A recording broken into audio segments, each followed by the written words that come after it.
So, November meeting, athletic force task force. Whew, I can't even speak tonight. Sorry.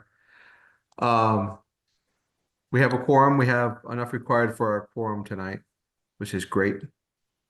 Roll call we have, that is, who we have on our list. That's good. Um, approval of minutes. We need to approve, um, August and October. Um, I need someone to move to approve the minutes from the August meeting. Okay, Danny. I'll make the motion to approve the August minutes.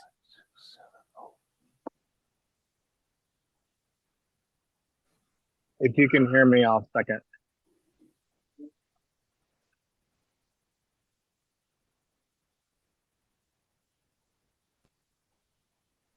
Can everybody still hear me?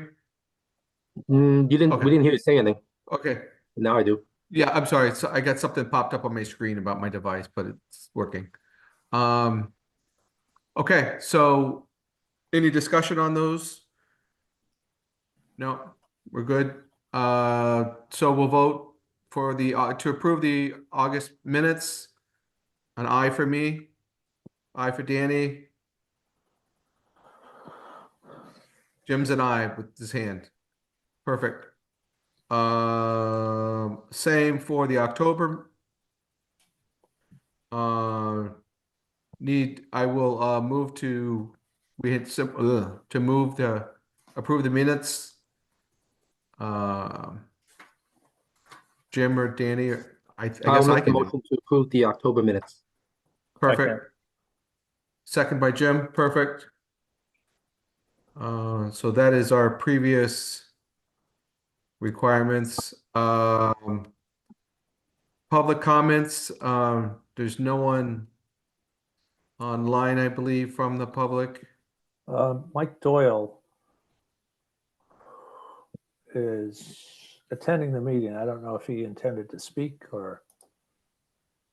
Okay, Don't see him I on do not- the attendee list. oh, I got him here. Hi, Mike, how are you? Oh yeah, Hi, attendee. good. Hi, can you hear me? Yes, I sir. didn't intend to say anything, so Okay, thank you, sir. glad to be here.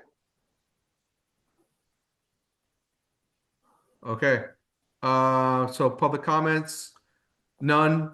So tonight we have our first view of the athletic facilities probable cost review that was sent to all in the meeting invite. Obviously Chad is online to go through them. I would like to just say for on the record that our first meeting was March 6, 2020. So we are whistling right through this. This is a big day. Big day. Chad, the floor is all yours. Mark, do you want to kick off anything, say anything, or just let me dive right into everything? Yeah, I prepared like a 2-hour speech. Just no, let's get going. It's All right. been 4 years, moving in on 5. So Yeah. let's keep this rolling. All right. I am going to share this application. All right. First, before I dive into the costs, can everybody see my screen? Yes. Yep, excellent. So we made a couple of quick revisions to the plans based on the public feedback that we had the other day, as well as some additional input and the input from you guys last month. So just wanted to quick update you. Really, the only thing that we changed planimetrically at Fitch was we have always said we'd light the fields, but in this case we didn't have them showing. So there were some people in the public when we were presenting it that just didn't know. So we've added those with a label. So all the fields now have the lights being shown on them. That was Fitch. At Claude Chester, we also added the lights just to add that clarification. And then at the last meeting, we were talking about kind of perimeter, that the extents of the athletic synthetic turf. So we've expanded that out just to where it makes sense. Places like down here where we end up with a little bit of area between the walkway and the turf, we've expanded the turf out to meet the edge of that. Just from a curbing fencing perspective, it makes more sense. So we had a little bit more turf get added. And then additionally, there was the question last time of could we fit a little league field over the turf? And we can. And I did have a discussion with Little League, with Groton Little League about it, and they said they would be interested in being able to have access to be able to play on this, knowing that, you know, it's all turf, it's not a skinned in field. The mound would be portable. But they like the idea of the possibility that when weather is inclement and they can't get somewhere else or they need an additional space, that it could be possible to be able to play on these fields as well with all the other sports. I'll just note a little bit we kind of pushed home base out from the corner. Sometimes you might line up home base right on the corner so you get the lines to line up with like the outside of soccer because of how far back the backstop needs to be and where like the team benches are. That kind of pushed things out further than we wanted it to be. So in this case, what we're showing is using like the ball safety net on the back of the fence and then probably turning the ball safety net a little ways this way would be the backstop for the baseball field. And we'd have a gate so that kids could go through those back to the kind of, we'll call it the dugout, even there's no real structure around it. It's just a bench. But the good news is we can fit it. The other change we made was, yeah, if you remember, we had an 80-foot or 80-yard youth football field. And when we heard from football, they said they wanted to go to a full 100-yard football field. So that actually meant we had to lengthen the fields a little bit in both cases. So both fields have been lengthened to be able to accommodate the full 100-yard football field. That meant we pushed some things around up here to take up some space. And then likewise down here, we moved this down south a little bit to be able to take up some additional space. That meant we kind of lost a parking space across through the middle. We made that up by adding a row of parking over here. So all the handicap parking is now a pull-in parking on this side, whereas before we had the handicap parking kind of in this zone. So I don't think there's any, bad changes to the plan, but just some minor tweaks and things like that. If you were to overlay the two plans, you'd see things have moved slightly. Just to make all that fit, but wanted you to see that. And then at Sutton Park, the minor tweak there, when I was talking to the baseball folks about the possibility of a youth baseball field at Claude Chester, they said that's great, but they said additionally, one of the things they've been looking for is space to be able to put in a 5,400 square foot facility, like a metal building that they could use for indoor throwing and indoor catch and things like that. So then off weather, they might have a space. So we told them we would look to see if there was room here. This is one of the places they thought maybe there was a place to fit it. It would be appropriate with other baseball and softball things happening.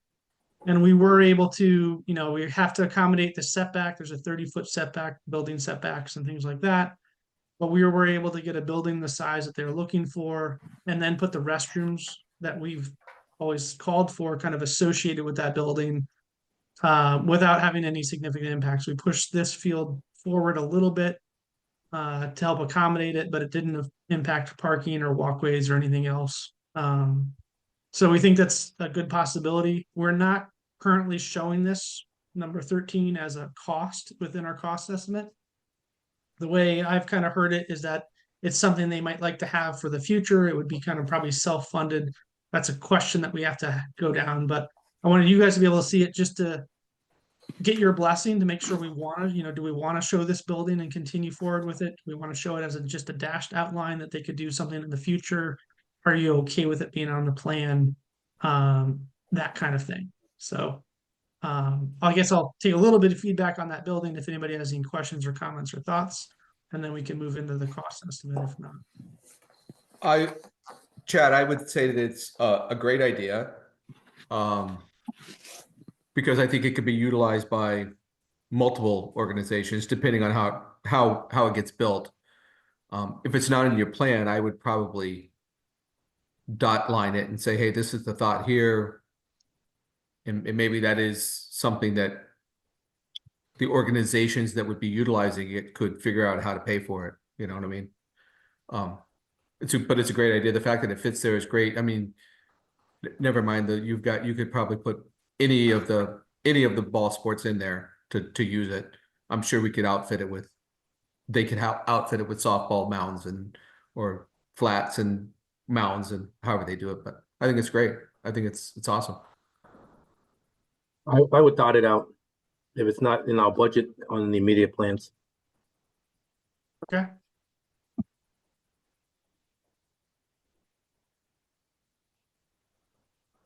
All right, any other questions on the other two modifications? Again, pretty minor stuff, but wanted you to be aware. If not, then I'll jump into the cost estimate. You've all seen it. Hopefully you had a little bit of time to digest it. The summary on the first sheet, the number, as I think I heard back from a couple of you, the numbers are large, which we were somewhat expecting, but they always seem to be larger than we're hopeful for. The high school, all in right now, we're estimating just over $37 million. The big numbers, you've got about somewhere in the neighborhood of almost $1 million between site prep and erosion sedimentation control. We're on a big hillside, so there's quite a bit of work to do to maintain the hillside without erosion going down the hill. We've got a little over $1 million just in moving soil around and rock around. As we've talked about, there's a lot of rock out there that needs to be handled and crushed and reused. We've had discussions with our geotech engineer about the types of soil conditions and how much of it we can reuse and how much we have to fortify. So those numbers are in there. The buildings line item is about over 6.5 million. That's the number. It's associated with the study that was done by Board of Ed earlier. That is the modify the existing field house and put the addition on the field house. So that's coming in at just under 7 million. The water line, we have that major water service line that comes up through the middle of the site. Relocating that, we've talked with Groton Utilities. There's a decent amount of that water line, and it's a pretty large water line, so it's about $500,000 to relocate that water line. The sanitary sewer is pretty simple. That's not a very big deal. Stormwater drainage, there's a lot of area and a lot of stormwater, so fairly significant numbers there. The electrical numbers where the lighting comes in, so lighting of all of the fields, that's what's driving most of that $1.5 million number. The softball field itself comes in at about 1.2. The stadium, redo the whole, that includes the field, the track, the bleachers, all that sort of stuff, is just over 6 million. The new practice field down the hill is 1.7. We've got a lot of railings and things like that. That's what the miscellaneous metals mostly is. We've got some traffic signage and things like that. Quite a bit of pavement. We've got to redo the parking lot up top, the road down to the bottom, the two different parking areas, so about $3 million in hardscapes. That's both sidewalks and asphalt. Landscape, not a ton, but we do have to put in the required street trees and things like that, so that still adds up. And then contingencies right now, we're carrying about 15% contingency, so 15% still adds up to be quite a bit of number. It's 3.5 million. And then general conditions, as we can go through those, but there's a whole lot of insurances and small percentages that all tend to add up, as well as then all the soft costs, the engineering that goes into it. And that totals up to another almost $9 million. So all in, 37 million right now is our best estimate for Fitch. Sutton Park. Chad, I just have one question. The practice field, is that baked in here somewhere? Yeah, well, that's what we're calling the multi-use field. Or you mean the grass practice field? Yeah. The grass practice field is in the earthwork number. Okay.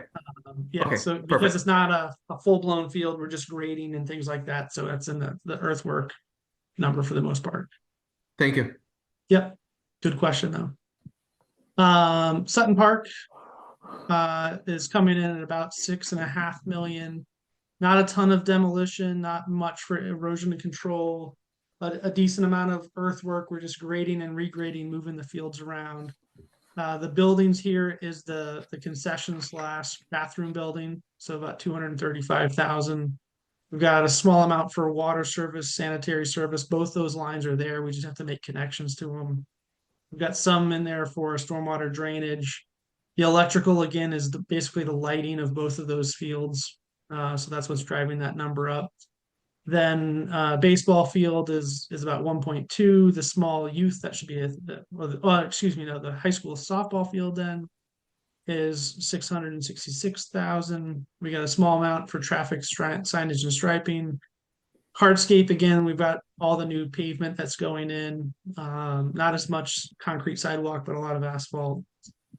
The site improvements, just some of the other amenities, bike racks and things like that. Landscape, we've got some of the required amount of trees and plants. Contingencies, the same 15%, and then the general conditions, soft costs, all the same percentages, but adds up to another 1.5 million. For Sutton, and then for Clodchester, one thing we knew coming into it that to expect the school demolition. Right now, our estimate's about 1.3, almost 1.4 million. That's basically coming in line with this when they demoed Cutler. The square footage numbers that were used for that building, plus some escalation, is still fitting in pretty well and getting us to that 1.3 number. We have some additional asphalt, things like that needs to be demoed. Minor amount of E&S control. A decent amount of earthwork here, so that $350,000. If you drive by Sutton or Clodchester, the fields are kind of depressed down below the roadway. We've talked about those need to be raised up so we can level things off. So there's just a good amount of earthwork. Most of that will be gravel to do our stormwater detention things, but there's a lot of fill that has to come in for that. The building again here is the concession bathroom storage building. Is a bigger building than what we've shown for Sutton Park, so it's almost $500,000. Water service has a longer run. Sanitary service is a little bit newer run. Stormwater drainage, not a ton, but again, we have a lot of asphalt, so we got to treat all that stormwater, pipe it back, get it into infiltrators, and then release it. The electrical number is for lighting both of the fields. This potentially could come down a little bit. We're treating this like we're lighting both fields for that 870,000, which we are, but we know we can consolidate posts down the center, so we expect to hopefully get that a little less than that, but right now we're trying to be conservative and show the full cost value. The two multi-use fields, and again, we've enlarged the turf a little bit in kind of all directions to make it make sense with where the fencing would happen. So that's about 3.3 million between those two fields. So minor amounts for the striping. Hardscape, again, we got a large paving area. We've got the walking surface. We've got the concrete walks at the front, all the trails around. We've got the sidewalk all the way down the road, things like that. So that adds up to about 1.3.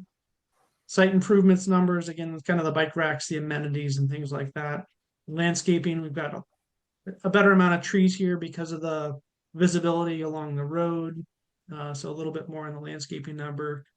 Contingencies, that same 15%, and then the general conditions, soft costs is the same percentages, adds up to another 3 million. So the total for Clodchester is just under 13 million right now. I can go through all the real detailed stuff. Again, we basically provide this so that you can see it and understand where all those numbers are coming from, like the earthwork numbers. This is all for Fitch. So these first couple pages are Fitch's numbers, that we've covered all the amenities.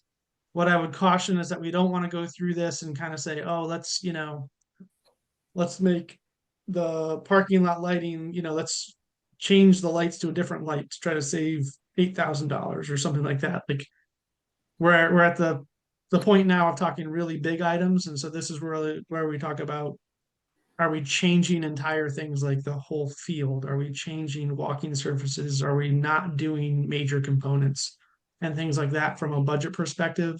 but we're not really looking to try to minimize individual line items like from a value engineering perspective at this point.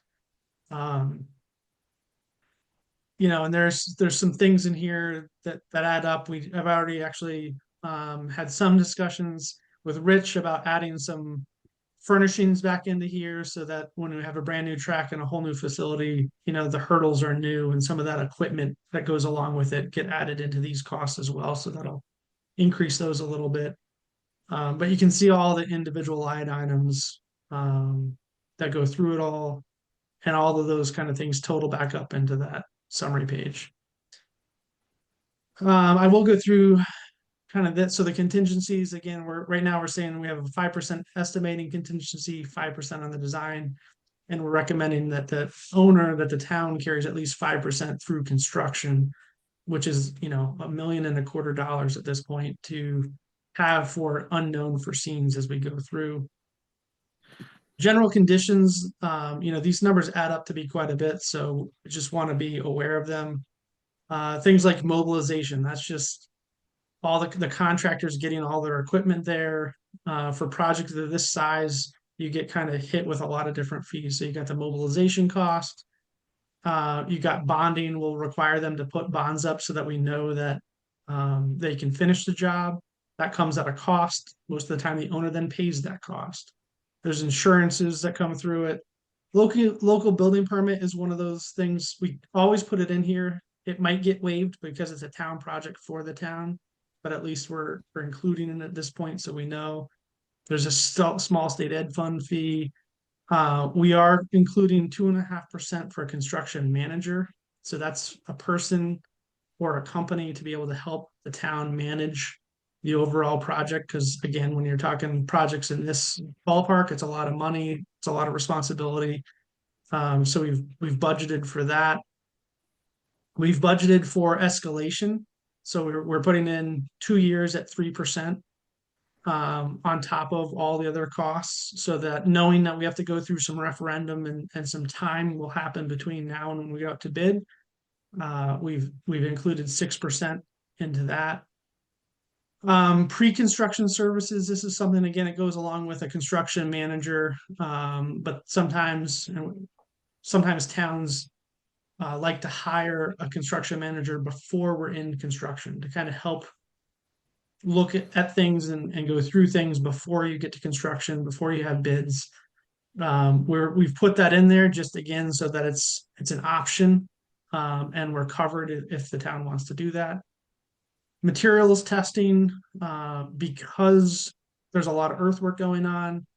Everything that comes into the site, from gravel to dirt to asphalt to concrete, we need to test it to make sure that it meets the specifications. Both the contractor will be doing some of that testing, and then we recommend the town has independent testing done at the same time to verify that all of that meets. 3% is a pretty, I'll say, hefty percentage at this point. But because of the amount of earthwork, that's what we're covering. And again, I'd rather be safe than sorry. And then design and engineering is the true soft cost of that right now at 10%. That's higher than what we have contractually obligated to the town right now, but again, it's just got a safety factor built into it for unforeseen issues at this point, but we expect that to be slightly lower than 10% when we get to that phase as well.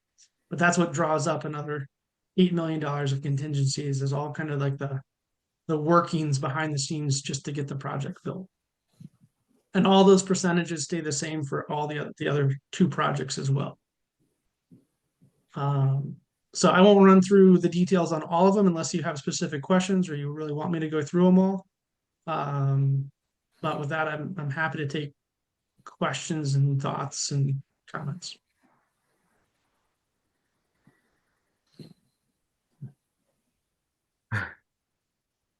It's a lot. It's a lot to digest. It's a lot to get. Yes, it is. Yeah, I think to that point, I've had an opportunity to review it, a couple times, but I feel like I'm still haven't grasped everything that's in there yet. So, I'd still like a little more time to review for additional questions if that's going to be possible. Absolutely. Yeah, we don't want to rush it all. We were trying to get this out to you guys so you have it. so we can keep the process rolling, right? And by no means is there decisions to be made. If anything, this is just the first big review, the first kind of reality check, if you will, of all the decisions we've been making to this point. Yeah, I appreciate that, and just appreciate I know all the work that went into this. I really appreciate you getting this all together for us. So that's been a long road, and really glad to see this coming together.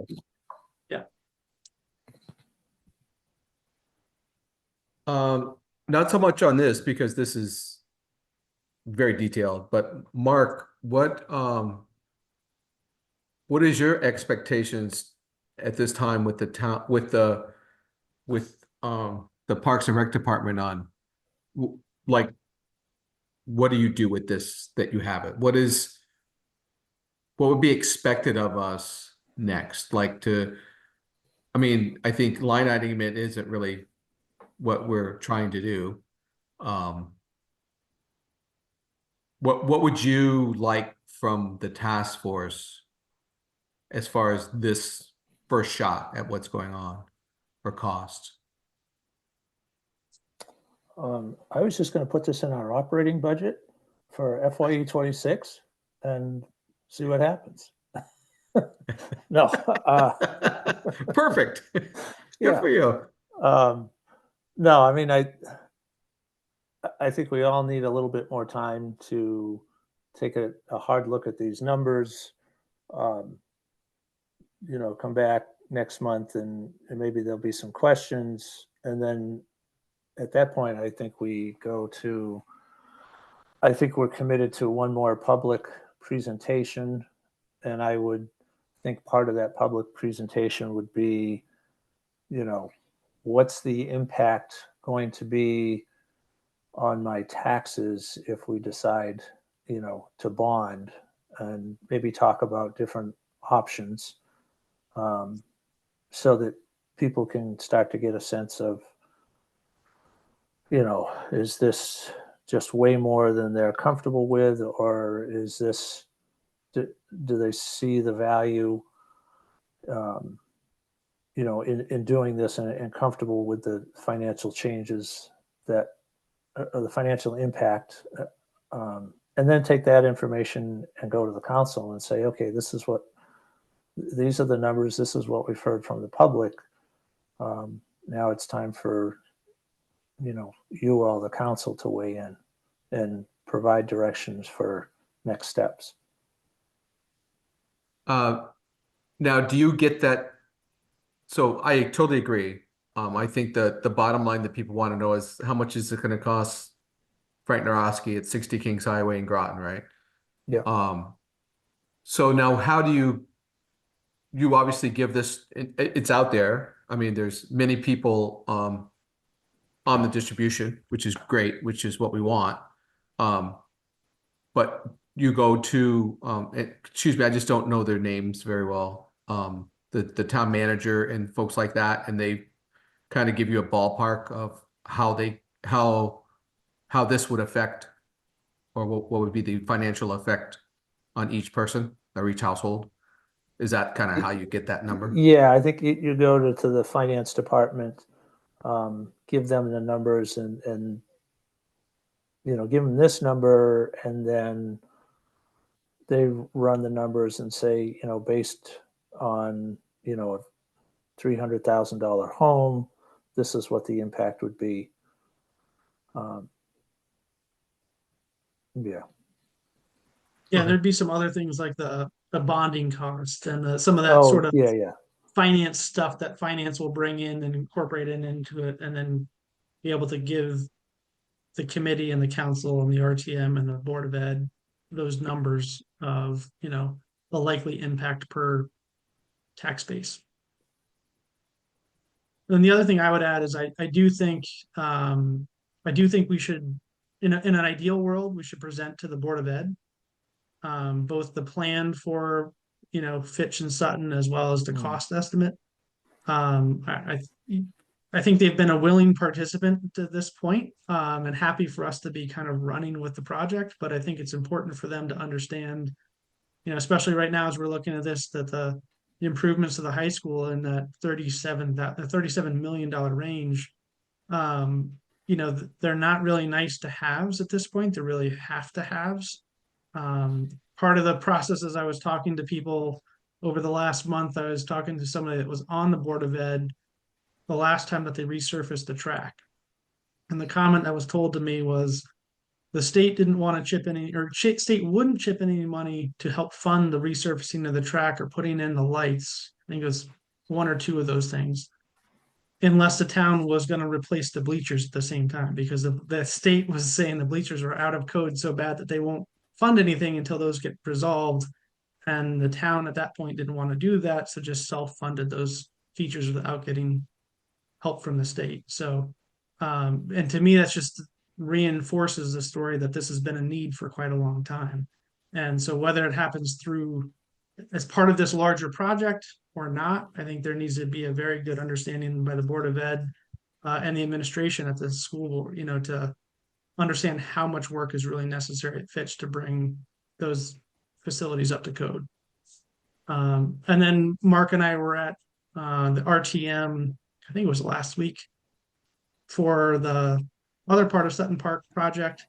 And they definitely brought up the fact that they'd like to know what's going on with this project and have a presentation made to them as well. So I think it makes sense to kind of, once you guys have been able to digest it and have your questions answered and we're ready to go out and kind of do the road show, if you will, that we then take it to the council, we take it to the RTM, we take it to the Board of Ed, and start educating all of those entities and decision makers on where we're at, and let them help guide that process forward as well.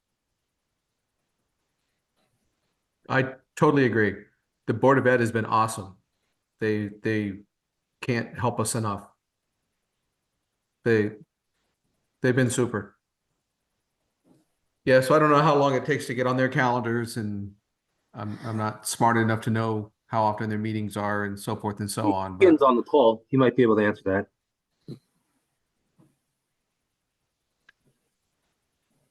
Yeah, I'll just chime in on that.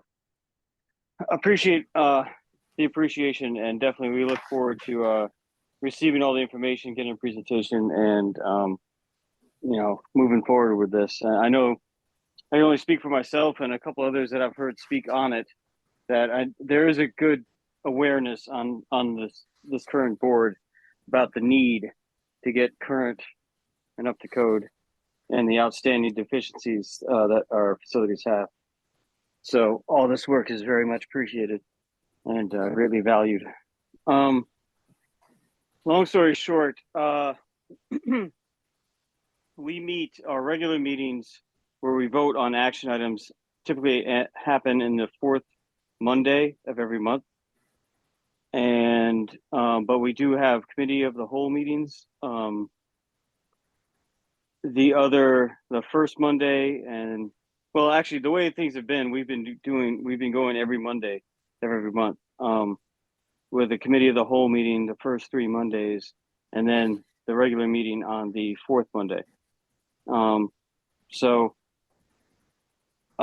it's relatively easy to get on the schedule from my experience, as far as just reaching out to the chair. And something like this, I think you would have a great consensus on the board to fast track it, to get it presented to us, probably in a committee of the whole meeting. Typically things get presented in a committee of the whole meeting at some point in the preceding month, and then voted on if there's an action required in the last meeting, on the regular meeting, the last week of the month. And also this could tie in a finance and facilities subcommittee. That could be a way to vet the project, but again, to respect everyone's time, it might be more efficient to just go straight to the committee of the whole. Which, the current chair, Jay Whiteloff, is pretty amenable to getting items of great import or time sensitivity on the schedule, on the agenda pretty quickly. So if there's a desire to bring this forward in the near future, I would be glad to relay that message and see what we can do to get it on as soon as possible. Is there an ideal time you all would like to come before the board?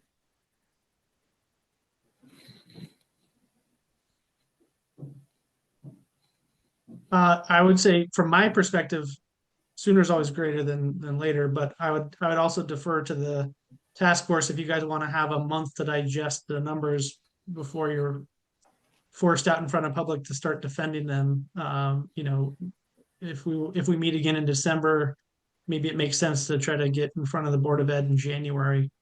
Um, and then holidays, of course, make everything go faster. So that'd be my guess, but I obviously leave it up to the task force as to when you guys would like to be there. I would totally agree with Chad. I think that I think all of us need to kind of look at these numbers and again, I'm with Chad. It's not nitpicking them at all or moving something from here to there. It's more what it all is. And so that you are going to have to defend all of this. So we are going to have to explain it. I'm not going to call it defending it. I'm going to call it explaining it and what it is. And I think sometime that if we can get on any and all calendars in January, we should start doing that. I've gotten phone calls from folks in the general public that are just want to know when they can show up to a meeting and be supportive of what we're trying to do. So whether it's with the town council at a meeting or wherever they can show up to show support, they really want to do that. But I think you're right. And I totally agree with Jim. It just needs a little more time to kind of sink in. Ian, go ahead.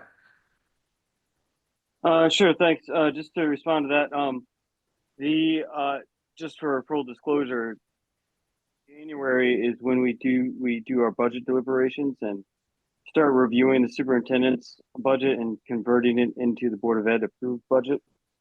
However, the way we're looking at the calendar this year, I know that we are trying to hold Mondays open to maintain regular business for the Board of Ed.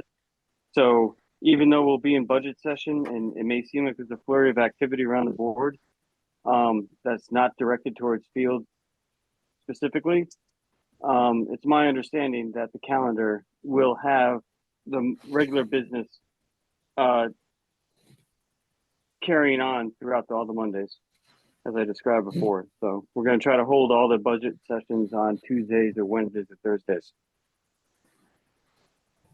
So, Thank you. so yeah, I think, take whatever time you need to get comfortable. And when you're ready, send an email to the board. And I think we can move this along. Thank you. Thank you, Ian. Appreciate it, Ian. Thank you very much. Danny, any other thoughts? Well, I would agree that the holidays in December would be very difficult to try to make everyone available. So January would be preferred. Perfect. Jim, if you could hear us. One other I'm sorry. thought I'm sorry. was Go ahead, Danny. just that chat. I know that everyone on the call, well, all the committee members are in agreement that we think for the need that we have to have the multi-use fields. And I see that the synthetic turf is what we have in the estimates. If there's pushback at the next public meeting, what is the comparison price of grass, natural grass? Do you have that prepared as well? Yeah, short answer is yes. We can have that number real quickly available to say it's a deduction of $500,000 or something. Yeah, I'm like just throwing that out there. Not that we want that, but I know that people are going to ask that. Yep.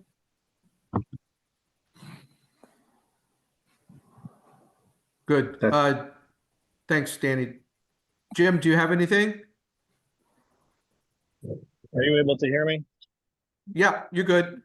No, no additional comments this time. I just appreciate the conversation and apologies. It's a little sporadic on the reception here in the train. You're good. Thank you. Anyone else? I see Mr. Romano joined. I know you're there. I didn't know if anybody else had anything else. I think that's a great idea to let everybody kind of look at these numbers and let them digest.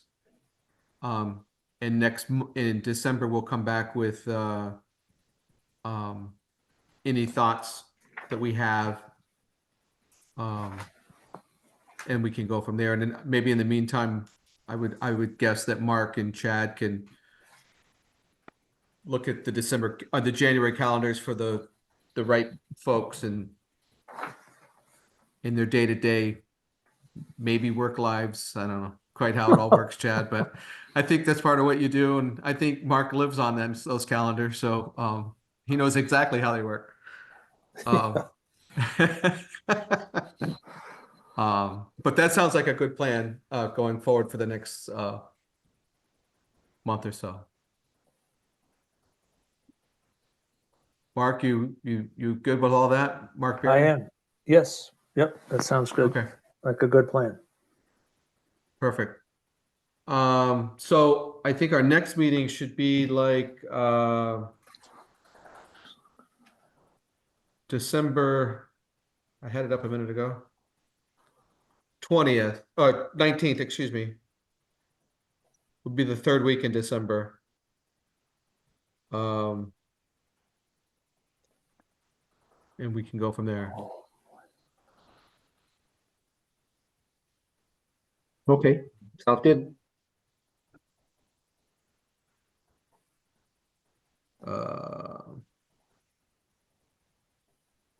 And obviously our agenda item for old business will be discuss this, and if Mark and or Chad has finds out anything about possibilities of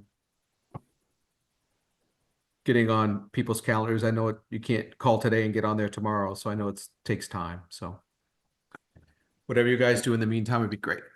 Yeah. And the other thing we need to think about is a public presentation date. Yep. And I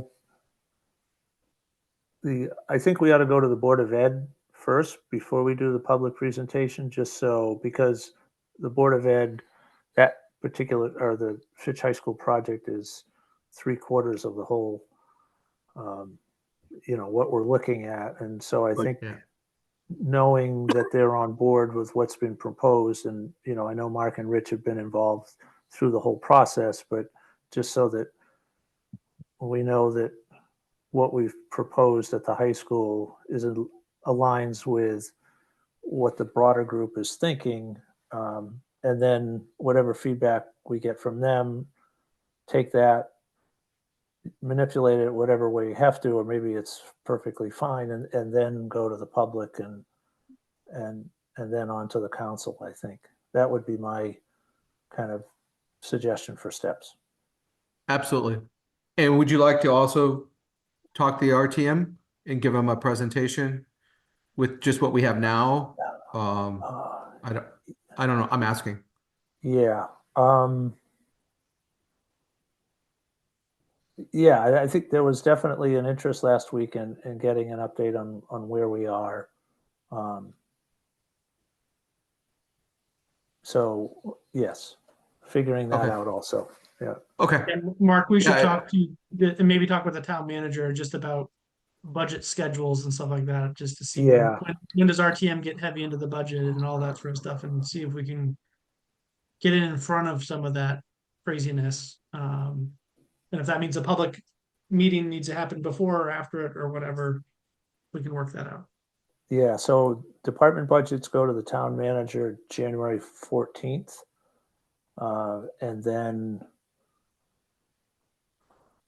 then he looks at, we set up meetings. So the end of January, where each department is meeting with the town manager to present their budget. And then I think it's sometime in February that it goes to the council, and takes multiple weeks. And then we get into, I think, March, and maybe April is when the RTM is looking at the budgets. Okay.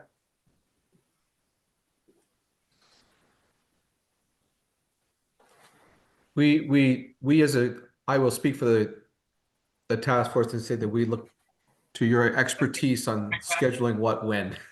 Okay. All right. Okay. So I guess we're good. So our next meeting will be on the 19th, excuse me, of December. And I guess at this point we can adjourn. Yep, I'll make the motion to adjourn. Thank you, Danny. I will second if you can hear me. Yes, absolutely, Jim. Thank you very much. Okay, we will talk in December. Thank you, everybody. Happy Thanksgiving. Happy Thanksgiving, everybody. Thanks. Appreciate it. Same to you. Bye all. Thank All you, right. everyone. You guys. Have a night. great night. Thank you. Bye.